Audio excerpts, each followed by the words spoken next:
We often talk about saving the planet, but the planet doesn't need saving, we do. The climate crisis isn't just about carbon, it's about people. It's about who gets to breathe clean air, who has access to drinkable water, who is forced to leave their homes after a flood or a drought. What's really at stake is the future of our societies, our communities, and our values, and whether we'll choose a future that not only protects the environment, but the people who depend on it. Today we treat nature as a weekend escape or a pretty background for pictures, when in reality, nature is our life support system. It provides us with the air we breathe, the water we drink, and the food we eat. So why do we continue to corrupt it? Since 1970, approximately 17 to 20% of the Amazon rainforest has been destroyed, largely due to land being cleared for cattling. Beyond the numerous carbon emissions that this has generated, the deeper issue is who bears the consequences of these destructions. The indigenous communities rely on the forest for food, medicine, and shelter. As it disappears, they lose their homes, their cultures, and their lifestyles. In result, many are forced to relocate, creating conflict over land and resources which were once abundant and shared. And that brings me to a common reality we often ignore. Not everyone bears these consequences equally. Yes, climate disasters may strike globally, but their impact is never equal. Communities and nations across the world suffer significantly more than others, whilst they've contributed the least to the problem. And yet, they're still forgotten about in such conversations. Developing countries whose economies rely heavily on farming, such as those in Africa and South Asia, face severe floods, droughts, and unbearable heat waves. Unfortunately, when disaster strikes, they often lack the financial resources needed to rebuild. These catastrophes destroy crops, harm livelihoods, and threaten the health and well-being of millions. Meanwhile, wealthier nations, such as Canada and the United States of America, have been burning immense amounts of coal, gas, and oil for more than 100 years. But they're able to secure themselves and their people through better infrastructure, better healthcare, and support systems.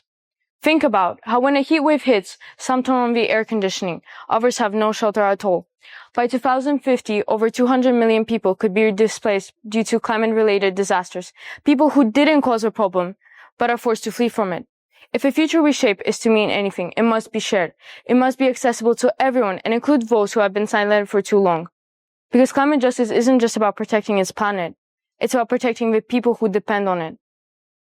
And that brings me to a common reality, to a common belief, that technology will one day solve all our problems. But can it really? We live in a time of great innovation. Artificial intelligence can design cities, diagnose diseases, even predict the weather. Technology can do wonders, but at what cost?